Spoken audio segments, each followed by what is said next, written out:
Assalamualaikum warahmatullahi wabarakatuh. Selamat pagi semua.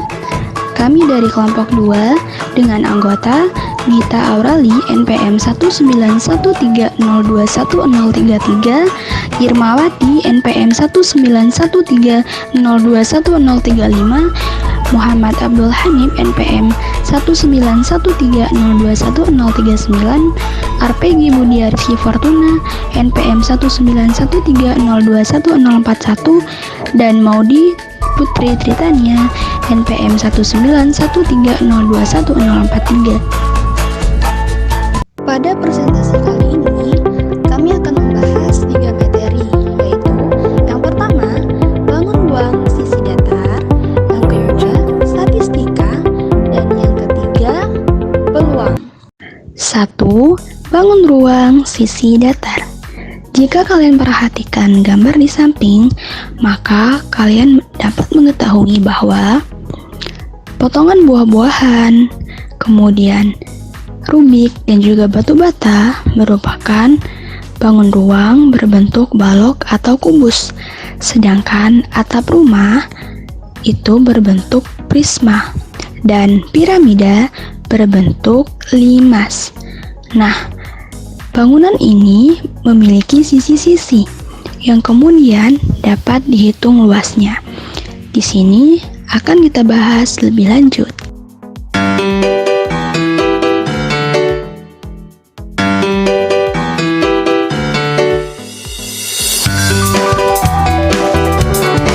Materi yang pertama, jaring-jaring dan luas permukaan balok. Oke, sebelumnya kalian bisa mengambil kotak kue ataupun kardus yang berbentuk seperti pada gambar. Kemudian, gunting ataupun iris pada 3 buah rusuk alas dan atasnya, serta 1 buah rusuk tegaknya. Lalu, kalian rebahkan pada bidang latar. Nah, akan terlihat bentuknya.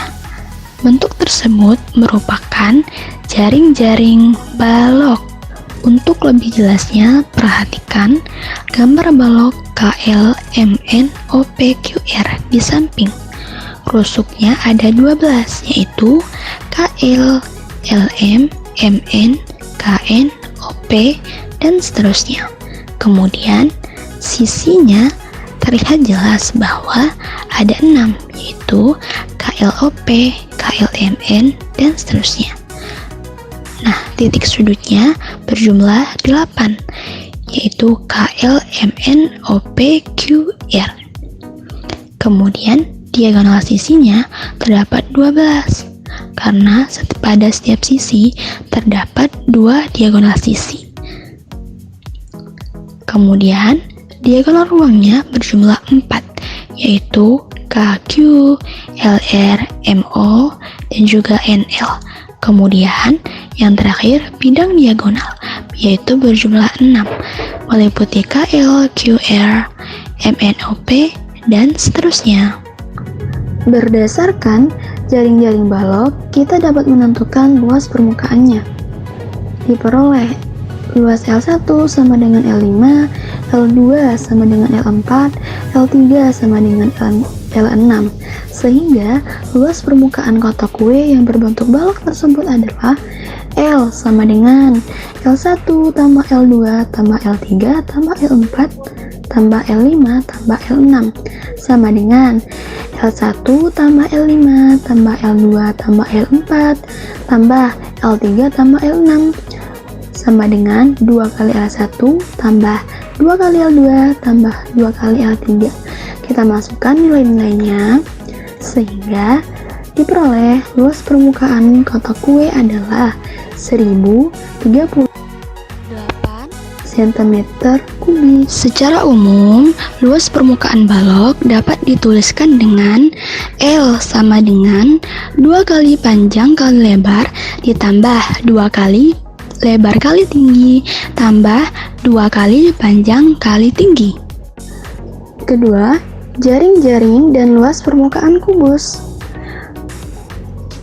Perhatikan gambar kardus di samping. kardus tersebut berbentuk kubus dan jika diiris akan membentuk jaring-jaring kubus. Nah, dari gambar di samping kita peroleh bahwa L1 sama dengan L5 sama dengan L2 sama dengan L4 sama dengan L3 sama dengan L6. Nah, sehingga luas permukaan kardus yang berbentuk kubus tersebut adalah L sama dengan L1 tambah L2 tambah L3 tambah L4 tambah L5 tambah L6, atau sama dengan 6 kali L1 sama dengan 6 kali, karena L1 sama dengan sisi kali sisi, sehingga 6 kali 9 kali 9, sehingga diperoleh L-nya sama dengan 486 cm persegi. Secara umum, luas permukaan kubus dapat dirumuskan dengan L sama dengan 6 kali panjang kali lebar sama dengan 6 kali S, dengan S sama dengan luas sisi. Selanjutnya, penyelesaian masalah yang berkaitan dengan balok dan kubus. Perhatikan soal di bawah. Gambar di bawah adalah balok yang dibentuk oleh kubus-kubus kecil. Jika seluruh sisi luar balok dicat, banyak kubus kecil yang terkena cat hanya pada satu sisinya adalah penyelesaian. Perhatikan gambar di atas. Jumlah kubus kecil yang hanya terkena cat pada satu sisi adalah pada sisi depan belakang ada 2 kali 10 sama dengan 20 kubus kecil. Pada sisi kiri kanan ada 2 kali 2 sama dengan 4 kubus kecil. Pada sisi atas bawah ada 2 kali 5 sama dengan 10 kubus kecil. Jadi secara keseluruhan ada 20 ditambah 4 ditambah 10 sama dengan 34 kubus kecil yang terkena cat hanya pada satu sisi. Soal nomor 2. Sebuah karton berukuran 0,5 meter kali 1 meter. Karton tersebut akan dibuat untuk membungkus kado yang berukuran 10 cm kali 12 cm kali 20 cm. Jika kado yang akan dibuat sebanyak 500 buah, maka berapa banyak minimal karton yang dibutuhkan? Penyelesaian, luas karton sama dengan 0,5 meter kali 1 meter sama dengan 50 cm kali 100 cm sama dengan 5000 cm kubik. Nah, luas kado sama dengan 2 kali 10 kali 12 tambah 10 kali 20 tambah 12 kali 20 sama dengan 2 kali 120 tambah 200 tambah 240 sama dengan 2 kali 550 sama dengan 1100 cm kubik. Akan dibuat sebanyak 500 buah, sehingga 500 dikali 1100 sama dengan 550.000. Dengan demikian, banyak minimal karton yang dibutuhkan adalah 550.000 per 5.000 sama dengan 110 karton. Materi selanjutnya yaitu jaring-jaring dan luas permukaan prisma. Perhatikan gambar tenda di samping. Tenda tersebut berbentuk bangun ruang limas. Jika ditegakkan dan diberi nama pada masing-masing sudut, prisma tersebut akan menjadi prisma tegak segitiga ABC DEF dengan titik A, B, C, D, E, dan F adalah titik sudut prisma. Segitiga ABC adalah bidang atas prisma. Segitiga DEF adalah bidang alas prisma. Bidang ACFD, BCFE, dan ABED adalah sisi tegak prisma. Ruas garis AD, CF, dan BE adalah rusuk-rusuk tegak prisma. Di sini diperlihatkan jenis prisma dan jaring-jaringnya yang dapat ditentukan dengan melihat sisi tegak dari prisma. Nah, di sini ada prisma segitiga dan jaring-jaringnya, dan prisma segi empat dan juga jaring-jaringnya. Luas permukaan prisma dapat ditentukan dengan melihat jaring-jaring prisma. Perhatikan jaring-jaring prisma segitiga di samping.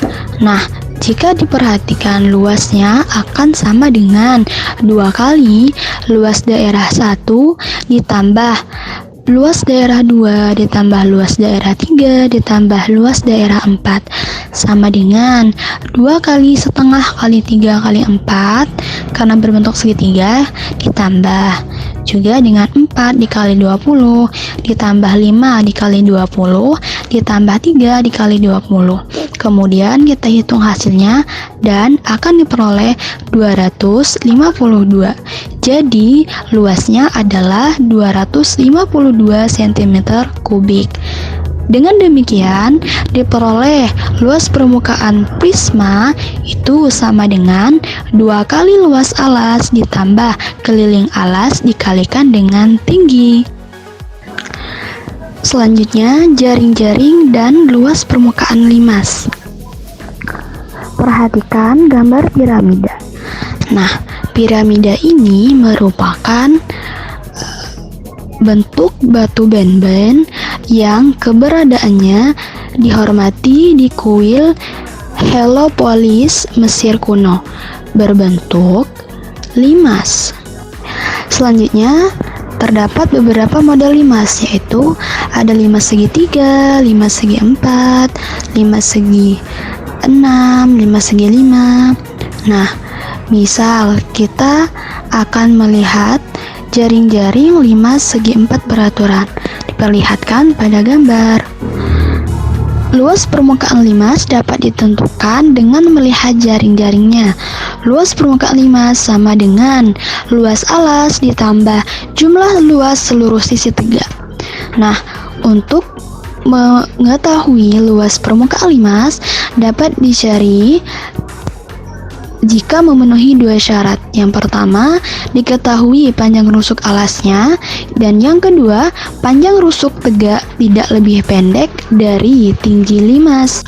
Penyelesaian masalah yang berkaitan dengan prisma dan limas. Soal nomor 1. Sebuah prisma alasnya berbentuk segitiga siku-siku dengan sisi miring 26 cm dan salah satu sisi siku-sikunya 10 cm. Jika luas permukaan prisma 960 cm kubik, tentukan tinggi prisma tersebut. Penyelesaian. Yang pertama, cari panjang siku-siku menggunakan teorema Pythagoras, yaitu S sama dengan akar dari 26 kuadrat dikurangi 10 kuadrat sama dengan akar dari 676 dikurangi 100 sama dengan akar dari 576 sama dengan 24 cm. Kemudian cari luas segitiga.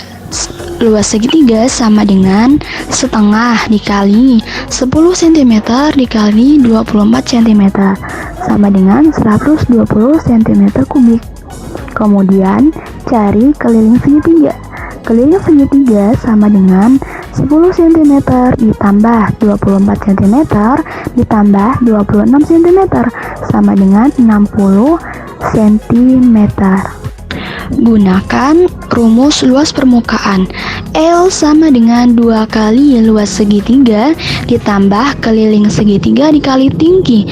Karena L-nya sudah diketahui, yaitu 960 cm persegi sama dengan 2 kali 120 cm persegi ditambah 60 cm dikalikan dengan tinggi. 960 cm persegi dikurangi 240 cm persegi sama dengan 60 cm dikali T, sehingga diperoleh T-nya itu sama dengan 12 cm. Jadi, tinggi prisma adalah 12 cm. Soal kedua, Suatu limas segi empat beraturan, sisi tegaknya terdiri atas 4 segitiga sama kaki yang kongruen. Diketahui, luas salah satu segitiga itu 135 cm kubik dan tinggi segitiga dari puncak limas 15 cm. Hitunglah luas permukaan limas. Penyelesaian: panjang sisi segitiga empat beraturan tersebut sama dengan alas segitiga, sehingga luas segitiga sama dengan setengah dikali alas dikali tinggi. Nah, 135 cm kubik sama dengan setengah dikali A dikalikan 15 cm, sehingga diperoleh A-nya sama dengan 2 kali 135 cm kubik per 15 cm. A sama dengan 18 cm. Jadi, panjang sisi segi empat tersebut adalah 18 cm. Kemudian, cari luas segi empat. Luas segi empat sama dengan S pangkat 2 sama dengan 18 cm pangkat 2 sama dengan 324 cm persegi. Selanjutnya, kita cari luas permukaannya.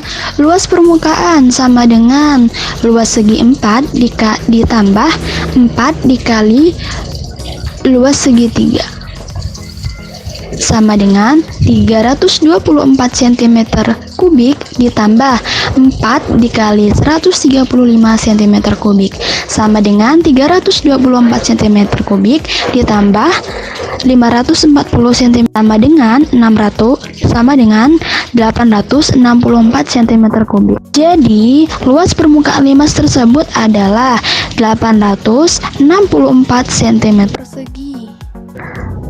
Selanjutnya, volume balok dan kubus. Perhatikan gambar di samping. Banyak kubus satuan yang memenuhi balok di samping merupakan volume balok.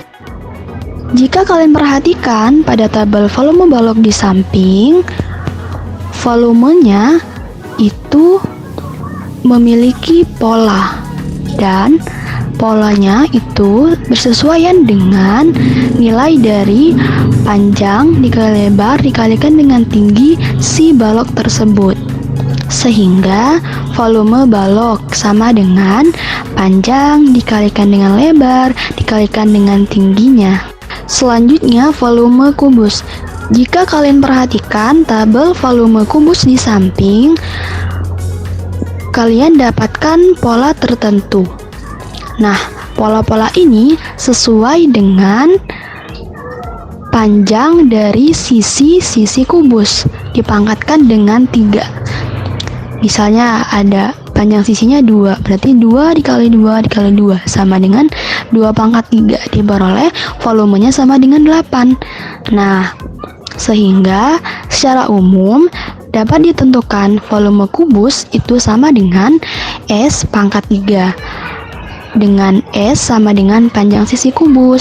1. Sebuah kubus memiliki panjang rusuk sama dengan 5 cm. Tentukan volume kubus itu. Penyelesaian, misalkan panjang rusuk dilambangkan dengan S bernilai 5 cm, maka volume kubus sama dengan S kali S kali S, lalu masukkan nilai S yaitu sama dengan 5 kali 5 kali 5 sama dengan 125 cm kubik, maka volume kubus tersebut 125 cm kubik. Contoh 2, volume sebuah balok 120 cm kubik. Jika panjang balok 6 cm dan lebar balok 5 cm, tentukan tinggi balok tersebut. Penyelesaian, misalkan panjang balok dilambangkan dengan P, lebar balok dilambangkan dengan L, dan tinggi balok dilambangkan dengan T. Volume balok sama dengan panjang kali lebar kali tinggi. 120 dikali 6 kali 5 dikali T ditanya sama dengan 120 sama dengan 30 kali T sama dengan 4. Jadi tinggi balok tersebut adalah 4 cm. Pada indikator sebelumnya, kita telah mempelajari tentang luas permukaan prisma dan limas. Maka kali ini kita akan belajar tentang volume prisma dan limas. Perhatikan gambar 9.2 bagian A. Gambar tersebut menunjukkan sebuah balok A, B, C, D, E, F, G, H. Kalian dapat menemukan rumus volume prisma dengan cara membagi balok A, B, C, D, E, F, G, H menjadi dua prisma yang ukurannya sama besar. Jika balok A, B, C, D, E, F, G, H dipotong menurut bidang B, D, H, F, maka akan diperoleh dua prisma segitiga yang kongruen seperti gambar 9.20 bagian B dan 9.20 bagian C. Volume prisma ABD EFH sama dengan setengah dikali volume balok ABCD EFGH. Setengah dikali AB kali BC kali FB sama dengan setengah dikali luas ABCD dikali FB sama dengan luas segitiga ABD dikali tinggi. Karena luas segitiga ABD merupakan luas alas, maka rumusnya akan menjadi luas alas dikali tinggi. Sekarang perhatikan gambar 9.21. Gambar tersebut menunjukkan prisma segi 6 beraturan A, B, C, D, E, F, G, H, I, J, K, L. Prisma tersebut dibagi menjadi 6 buah prisma yang sama dan sebangun. Perhatikan prisma segitiga B, C, N, H, I, M. Prisma segi 6 beraturan A, B, C, D, E, F, G, H, I, J, K, L terdiri atas 6 buah prisma B, C, N, H, I, M yang kongruen. Dengan demikian, volume prisma tersebut 6 dikali volume prisma segitiga B, C, N, H, I, M sama dengan 6 dikali luas segitiga B, C, N dikali CI. Lalu 6 dikali luas alas dikali tinggi. Dari uraian di atas dapat disimpulkan bahwa untuk setiap prisma berlaku rumus berikut. Luas prisma sama dengan luas alas dikali tinggi prisma.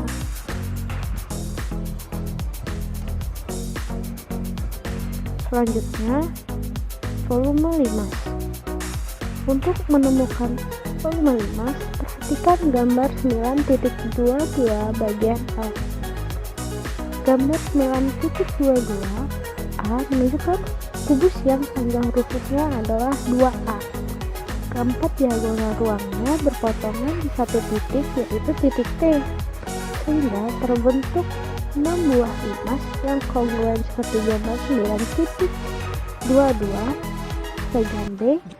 Jika volume limas masing-masing adalah V, maka diperoleh hubungan berikut. Karena suatu buah kubus dapat tersusun oleh 6 buah limas yang sama dan sebangun atau kongruen, maka pada gambar panjang sisi alas kubus bernilai 2A dan T sama dengan A. Didapat 6 kali volume limas sama dengan 1 kali volume kubus. Volume kubus rumusnya merupakan panjang rusuk kali panjang rusuk kali panjang rusuk atau dilambangkan dengan S.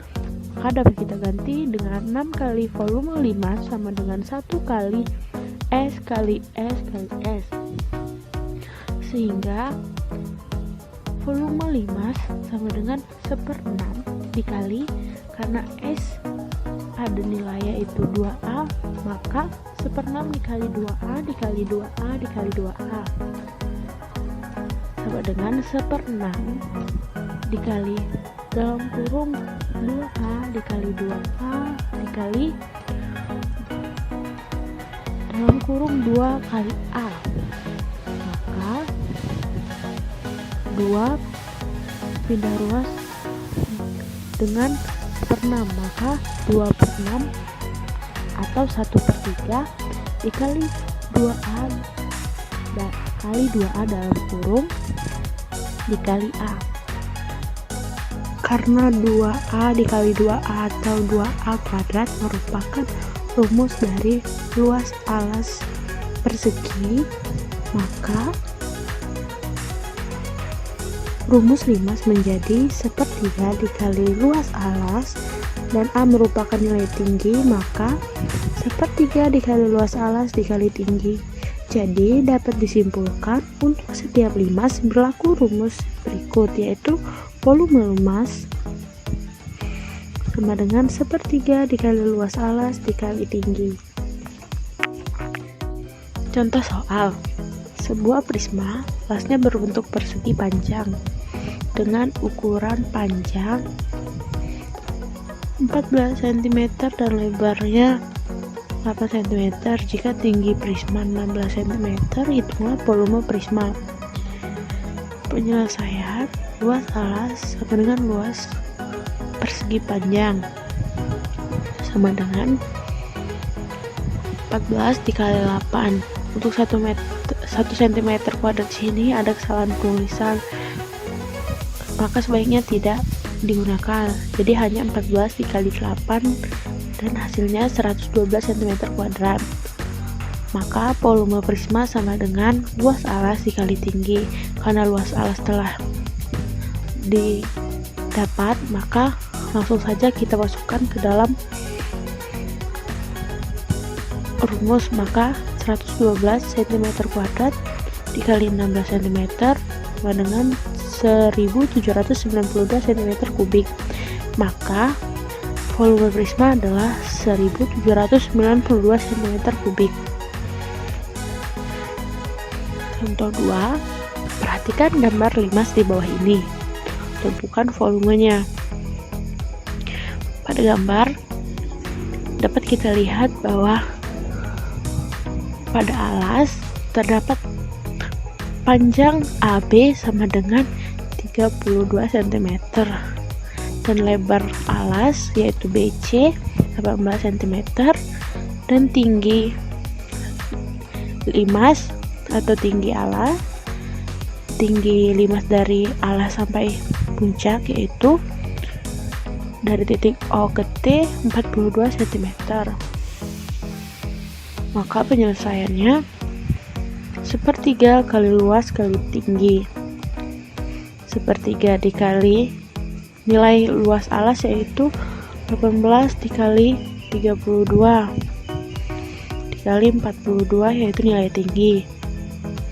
Maka 192 dikali 42 sama dengan 8064.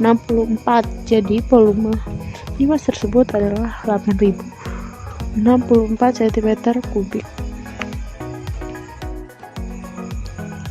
Materi selanjutnya itu tentang menentukan luas permukaan dan volume bangun ruang sisi datar gabungan. Yang mana pada indikator sebelumnya kita telah mempelajari tentang luas permukaan dan volume bangun ruang sisi datar. Nah, kali ini kita akan mempelajari bagaimana ketika ada dua bangun ruang sisi datar atau lebih terdapat dalam satu gambar atau satu ilustrasi. Bagaimana contoh? Perhatikan ilustrasi pada gambar 8.27 di atas. Berapakah luas kain yang digunakan untuk membuat sebuah tenda seperti itu? Nah, untuk penyelesaiannya, kemudian kita akan menghitung luas permukaan dan volume masing-masing bangun datar tersebut, yaitu sebagai berikut. Pertama-tama perhatikan gambar balok berikut. Untuk menentukan luas permukaan balok tersebut, kita perhatikan dulu gambar tenda A, bahwa luas permukaan kain pada balok tersebut tanpa alas dan tutup. Maka dapat kita hitung yakni sebagai berikut. Luas permukaan balok tanpa alas dan tutup 2 dikali AB dikali AE plus BC kali CG 2 dalam kurung 6 dikali 0,5 plus 10 kali 0,5 sama dengan 2 dikali dalam kurung 3 plus 5 sama dengan 2 dikali 8 dan menghasilkan 16 meter persegi, atau maka luas permukaan balok tanpa alas dan tutup yaitu 16 meter persegi. Sedangkan volume balok tersebut yaitu panjang kali lebar kali tinggi, yaitu BC kali AB kali CG, yaitu 10 dikali 6 dikali 0,5 sama dengan 30 meter kubik.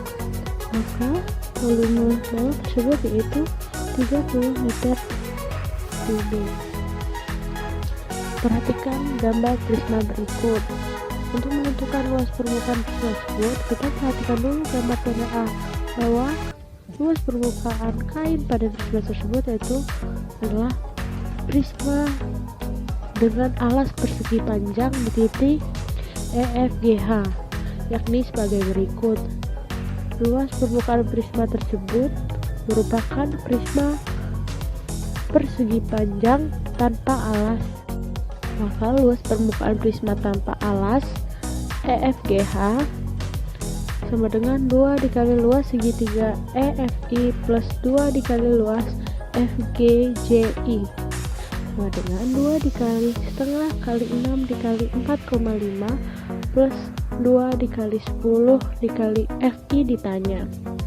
Dengan dalil Pythagoras didapat panjang FI sama dengan akar 3 kuadrat plus 4,5 kuadrat sama dengan akar 29,25 sama dengan setengah akar 117, sehingga permukaan prisma tanpa alas EFGH sama dengan 2 dikali setengah dikali 6 dikali 4,5 plus 2 dikali 10 dikali setengah akar 117 sama dengan 27 plus 10 akar 117 meter persegi.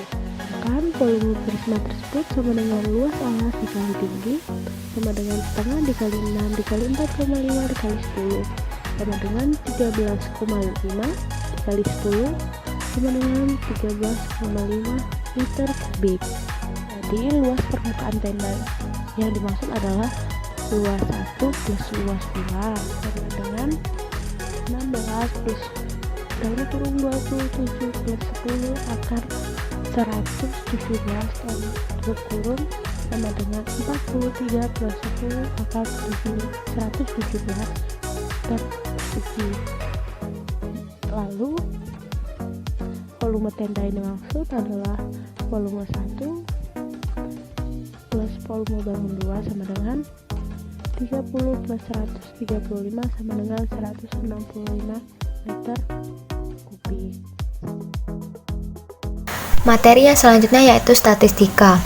Kompetensi dasarnya 3.10 yaitu menganalisis data berdasarkan distribusi data, nilai rata-rata, median, modus, dan sebaran data untuk mengambil kesimpulan, membuat keputusan, dan membuat prediksi. Indikator pencapaian kompetensinya yang pertama, siswa mampu menganalisis data dari distribusi data yang diberikan. Yang kedua, siswa mampu menentukan rata-rata atau mean suatu kumpulan data. Yang ketiga, siswa mampu menentukan median dan modus suatu kumpulan data. Yang keempat, siswa mampu menentukan sebaran data, yaitu jangkauan, kuartil, dan jangkauan interkuartil suatu kumpulan data. Sebelumnya, apa sih yang dimaksud dengan statistika? Statistika adalah ilmu yang mempelajari cara mengumpulkan, mengolah, menganalisis, menyimpulkan, dan menyajikan informasi atau data. Data itu apa ya? Data adalah sekumpulan informasi. Ada beberapa jenis data, seperti data primer dan data sekunder. Data primer itu data yang diperoleh langsung, sedangkan data sekunder yaitu data yang sudah diolah. Materi yang pertama yaitu menganalisis data dari distribusi data. Baiklah, bisa perhatikan diagram batang di bawah ini. Dari diagram tersebut diperoleh beberapa kesimpulan nih. Yang pertama yaitu mulai tahun 2003 hingga tahun 2008 jumlah tangkapan ikannya naik turun. Yang kedua, jumlah tangkapan ikan terendah terdapat di tahun 2004. Jumlah tangkapan ikan tertinggi terdapat pada tahun 2007. Bagaimana sih cara kita menafsirkan suatu data dalam bentuk diagram batang atau diagram yang lainnya? Baiklah, perhatikan contoh berikut ini untuk lebih lanjutnya. Contoh soalnya yaitu diberikan hasil produksi padi tiap tahun pada Desa Sukamakmur dari tahun 2008 sampai dengan tahun 2015. Yang pertama pada tahun 2001 hasilnya itu 250 ton. Pada tahun 2002 hasilnya 285 ton. 2003 310 ton. Pada 2004 hasilnya 340 ton. 2005 hasilnya 360 ton. 2006 hasilnya 225 ton. Pada 2007 hasilnya 290 ton, dan yang terakhir pada tahun 2008 hasilnya yaitu 420 ton. Dari tabel di atas, buatlah beberapa simpulan dari data pada tabel tersebut. Yang kedua, pada tahun berapakah hasil produksi padi tertinggi? Dan yang ketiga, berikan tafsiran yang dapat diperoleh dari diagram garis tersebut. Dari data tabel di atas, diperoleh beberapa kesimpulan. Yang pertama, mulai tahun 2001 hingga tahun 2005, produksi padi di Desa Sukamakmur meningkat. Pada yang kedua, produksi padi di Desa Sukamakmur menurun drastis pada tahun 2006. Yang ketiga, produksi padi di Desa Sukamakmur meningkat tajam pada tahun 2008.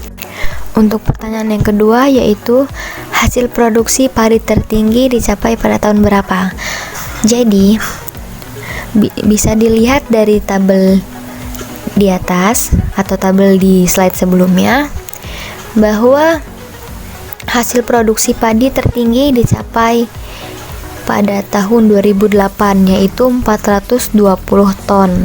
Untuk pertanyaan yang ketiga yaitu berikan tafsiran yang dapat diperoleh dari tabel tersebut.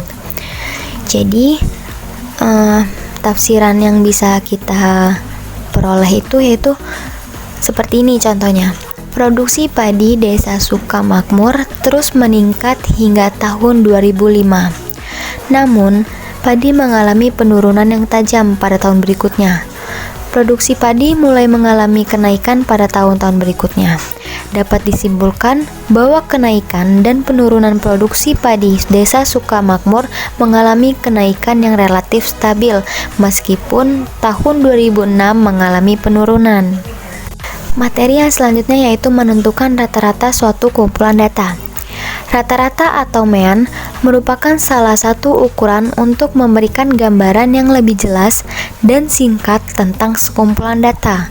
Rata-rata merupakan wakil dari sekumpulan data atau dianggap suatu nilai yang paling dekat dengan hasil pengukuran yang sebenarnya. Bagaimana cara kita untuk menentukan rata-rata? Baiklah, kita bisa menggunakan cara ini. Yang pertama, kalian bisa mengumpulkan semua data yang ada pada tabel ataupun data yang disediakan. Yang kedua, jumlahkan seluruh bilangan, kemudian catat hasil jumlahnya. Yang ketiga, setelah mendapatkan hasil dari penjumlahan tersebut, bagilah nilai tersebut dengan jumlah yang terdaftar pada tabel atau jumlah banyaknya data tersebut. Untuk contoh, tabel berikut ini menunjukkan curah hujan di Kabupaten Sragen, Jawa Tengah tahun 2014. Tentukan rata-rata curah hujan di Kabupaten Sragen sepanjang tahun 2014. Caranya yang pertama kita kumpulkan dulu nih data yang didapat. Di sini udah dikumpulkan datanya, yaitu ada pada layar. Yang kedua yaitu menjumlahkan seluruh bilangan, kemudian dicatat hasil jumlahnya nih. Jadi data yang didapat ini dijumlahkan. Hasil penjumlahannya yaitu 1724,57. Cara yang ketiga yaitu bagilah nilai tersebut dengan jumlah yang terdaftar pada tabel atau banyaknya data. Jadi 1724,57 ini dibagi dengan 12 karena data di sini ada 12 yaitu hasilnya 143,71. Jadi, rata-rata curah hujan di Kabupaten Sragen adalah 143,7 mm di tahun 2014. Materi yang selanjutnya yaitu menentukan median dan modus suatu data. Sama halnya dengan rata-rata atau mean, median dan modus juga merupakan ukuran pemusatan data yang digunakan untuk menganalisis data. Bagaimana cara kita menentukan median? Dan bagaimana cara kita menentukan modus? Berikut penjelasannya. Untuk contoh, tentukan median dan modus pada skor 10 anak yang mengikuti babak semifinal lomba menyanyi berikut.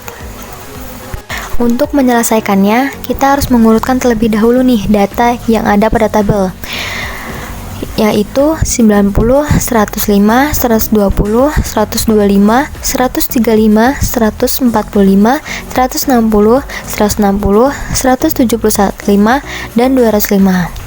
Setelah diurutkan, data yang diperoleh tersebut dibagi menjadi dua bagian yang sama.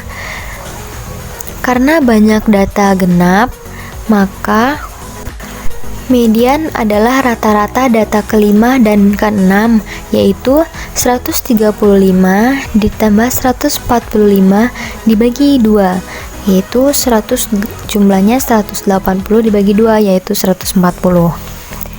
Untuk menentukan modus sendiri kan yang artinya angka yang sering muncul atau bilangan yang paling sering muncul. Pada soal ini, angka yang paling sering munculnya itu atau bilangan yang sering muncul yaitu 160. Karena 160 paling sering muncul, maka modusnya yaitu 160.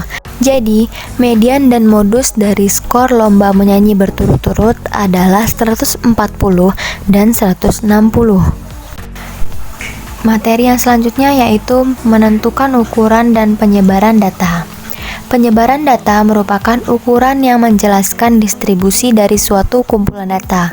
Ukuran penyebaran data antara lain jangkauan, kuartil bawah atau kuartil 1, kuartil tengah atau median, dan kuartil atas atau kuartil 3. Untuk memahami ukuran penyebaran data tersebut, perhatikan contoh berikut. Di sini terdapat contoh yaitu tabel di samping menunjukkan panjang beberapa ular sanca piton. Tentukan jangkauan dari panjang ular sanca.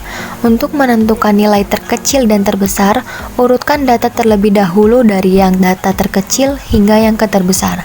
Maka diperoleh data yaitu 5, 6,25, 8, 10, 11, 12,5, 14, 15,5, 16,25, dan 18,5.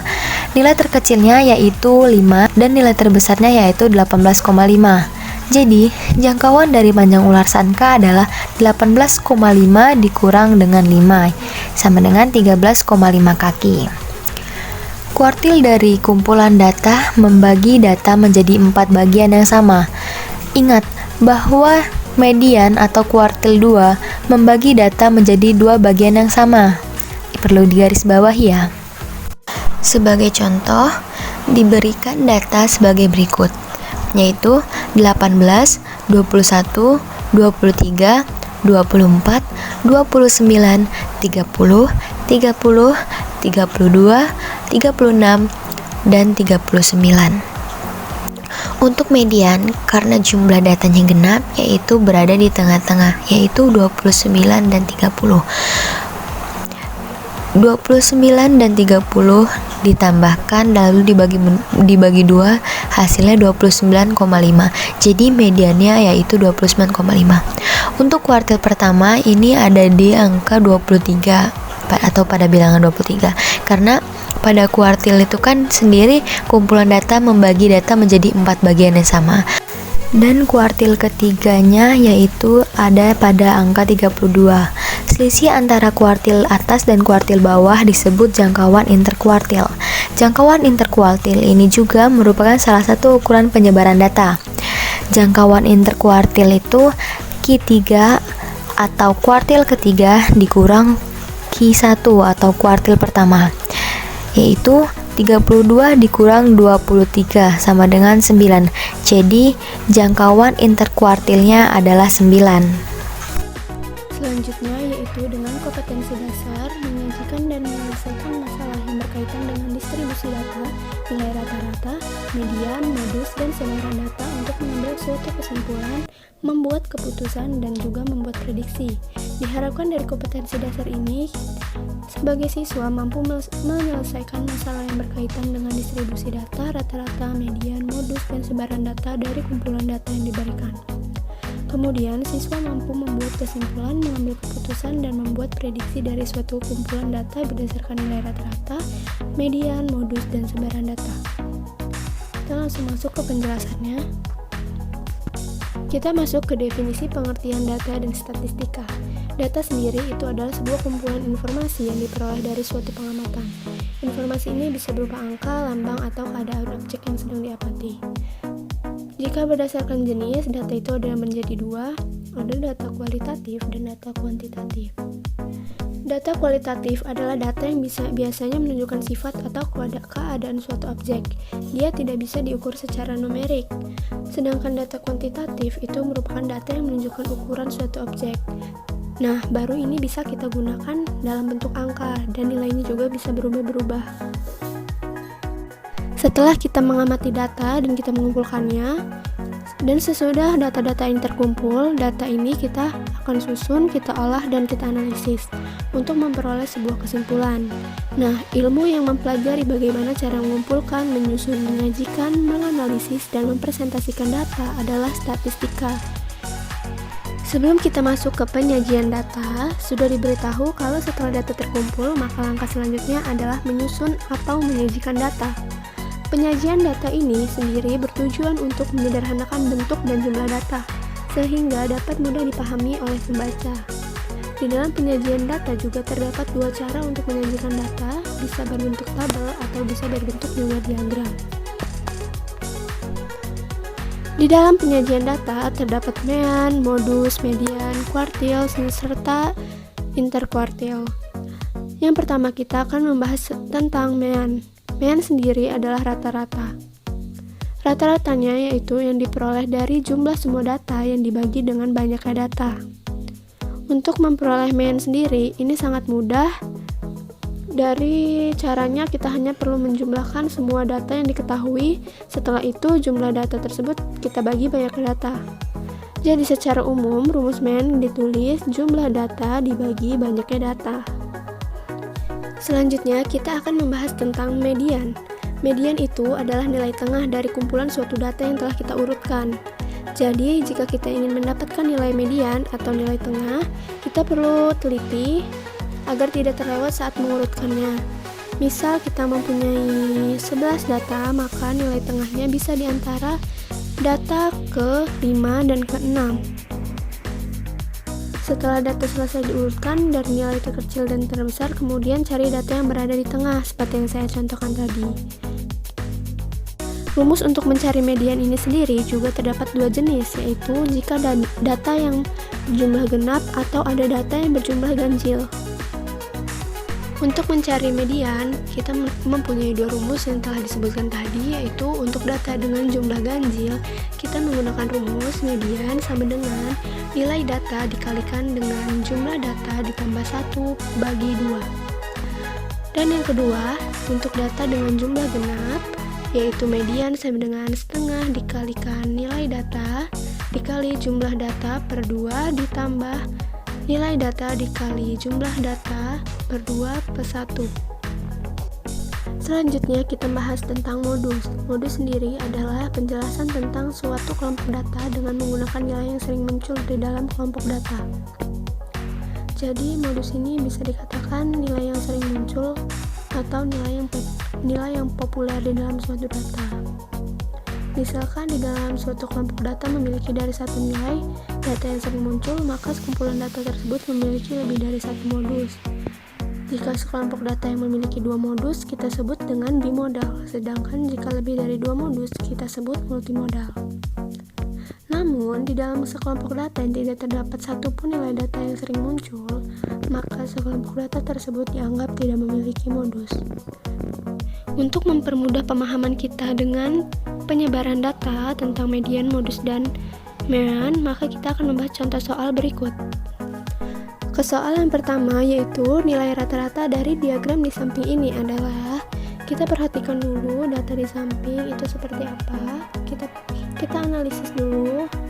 Dia menunjukkan nilai dan jumlah siswa.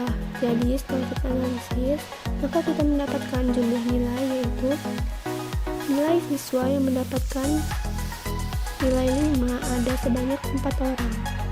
Yang mendapatkan nilai 6 ada 8 orang, dan yang mendapat nilai 7 ada 9 orang, yang mendapat nilai 8 ada 6 orang, dan mendapat nilai 9 ada 3 orang.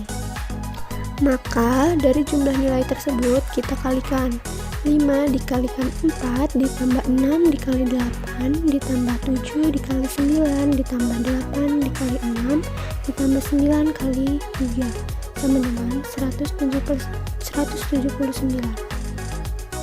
Maka jumlah siswa 4 ditambah 8 ditambah 9 ditambah 6 ditambah 3 sama dengan 30.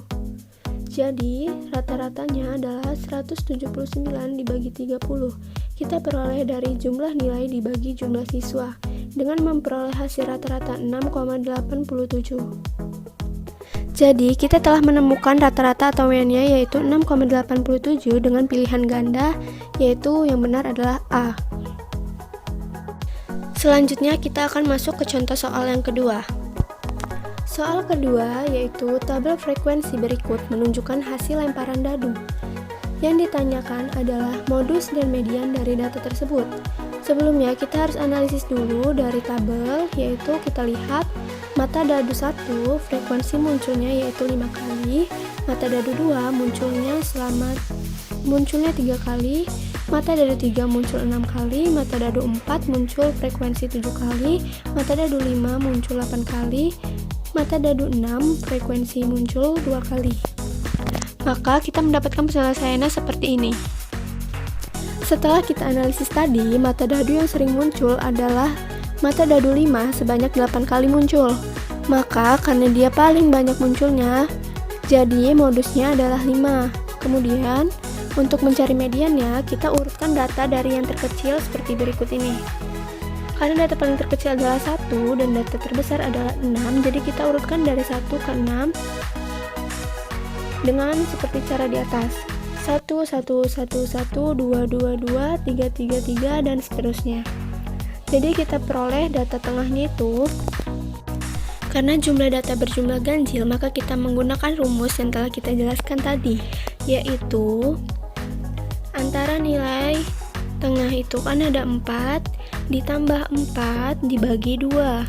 Maka 8 dibagi 2 sama dengan 4. Jadi median atau data tengahnya adalah 4. Maka hasil yang kita dapatkan yaitu modus 5 dan mediannya adalah 4. Jika kita lihat di pilihan gandanya, maka kita pilih jawaban yang C, dengan modus yang dihasilkan lemparan dadu adalah 5 dan mediannya adalah 4. Halo teman-teman, masih pada semangat kan? Selanjutnya, kita akan membahas tentang peluang empirik dan teoritik. Sebelumnya, kita akan melihat kompetensi dasar dan indikator yang diminta ya. Kompetensi dasar 3.11 menjelaskan peluang empirik dan teoritik suatu kejadian dari suatu percobaan. Indikator yang diminta, yang pertama, menentukan peluang empirik dari suatu percobaan.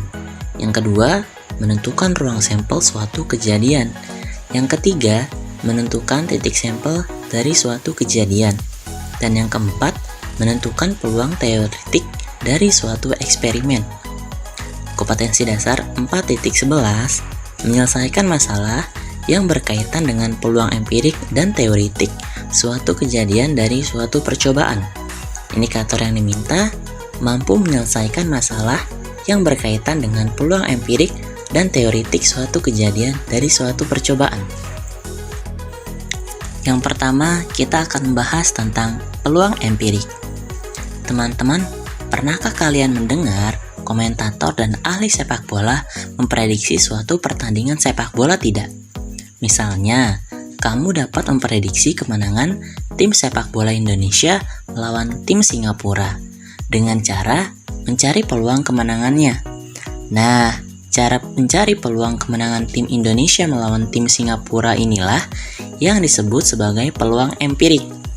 Untuk lebih memahami pengertian peluang empirik suatu kejadian dari suatu percobaan, perhatikan tabel berikut ini ya. Nah, seperti yang bisa dilihat, kita telah mempunyai sebuah tabel, yang dimana tabel itu berisikan mata dadu, turus, kemunculan atau NA, banyak percobaan NS, nilai peluang NA dibagi NS. Dimana pada percobaan kali ini kita menggunakan sebuah dadu. Nah, yang seperti teman-teman tahu, sebuah dadu mempunyai 6 mata dadu. Maka dari itu, kita tuliskan di kolom mata dadu 1 sampai dengan 6. Setelah mata dadu dituliskan 1 sampai dengan 6, kita ke kolom turus.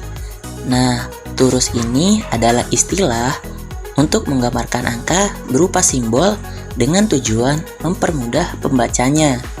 Di kolom turus ini sebagai kolom pembantu. Jadi jika teman-teman tidak menggunakan kolom turus itu tidak apa-apa, karena kolom turus hanya sebagai kolom pembantu. Nah, di mata dadu yang mata dadu 1 itu muncul sebanyak 3 kali, maka turusnya kita tulis 3 dengan menggunakan Romawi.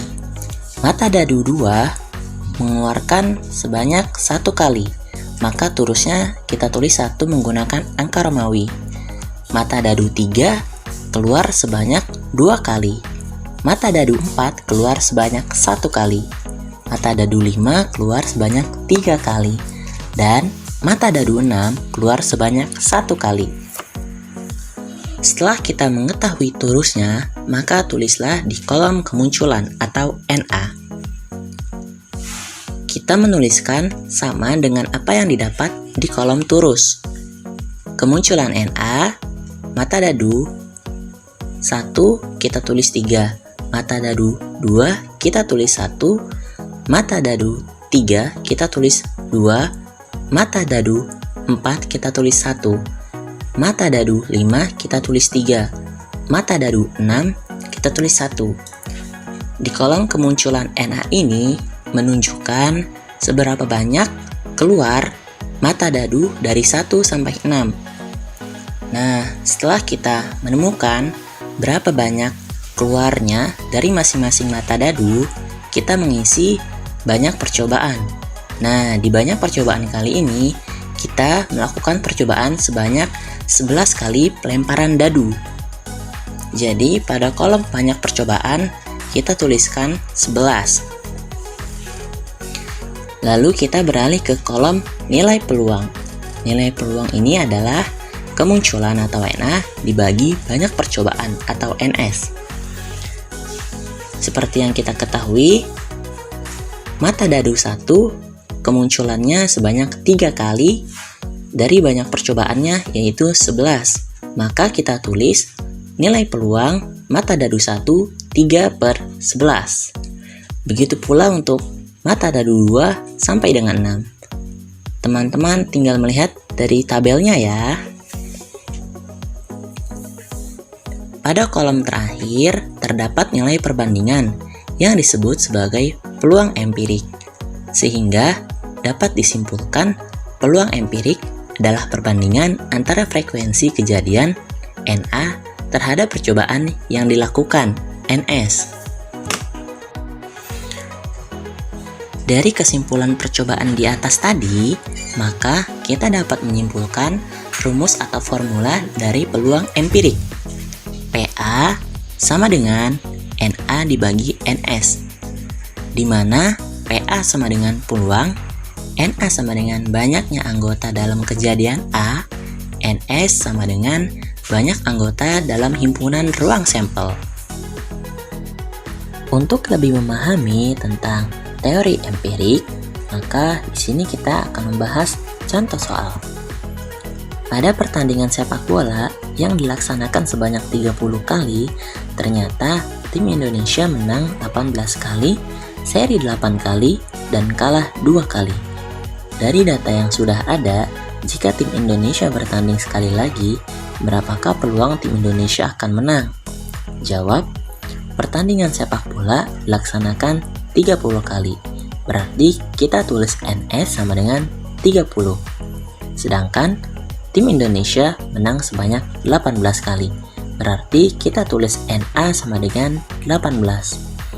Maka peluang tim Indonesia akan menang adalah PA sama dengan 18 dibagi 30 sama dengan 3/5. Nah, yang kedua, kita akan membahas tentang peluang teoritik. Apakah kamu masih ingat materi tentang ruang sampel? Banyak anggota ruang sampel untuk 2 buah dadu adalah 36. Lalu, apa hubungannya dengan peluang teoritik? Ternyata, ruang sampel merupakan dasar untuk menentukannya. Nah, untuk lebih lengkapnya, silakan kamu perhatikan materi dan tabel di bawah ini. Ini adalah tabel ruang sampel. 2 buah dadu yang berjumlah 36 buah. Nah, teman-teman bisa melihatnya sendiri ya, dari 1,1 sampai 6,6. Setelah kita melihat ruang sampel, lalu apa sih peluang teoritik? Peluang teoritik adalah perbandingan antara frekuensi kejadian yang diharapkan terhadap frekuensi kejadian yang mungkin atau ruang sampel. Biasanya, peluang teoritik digunakan saat percobaan yang dilakukan hanya 1 kali.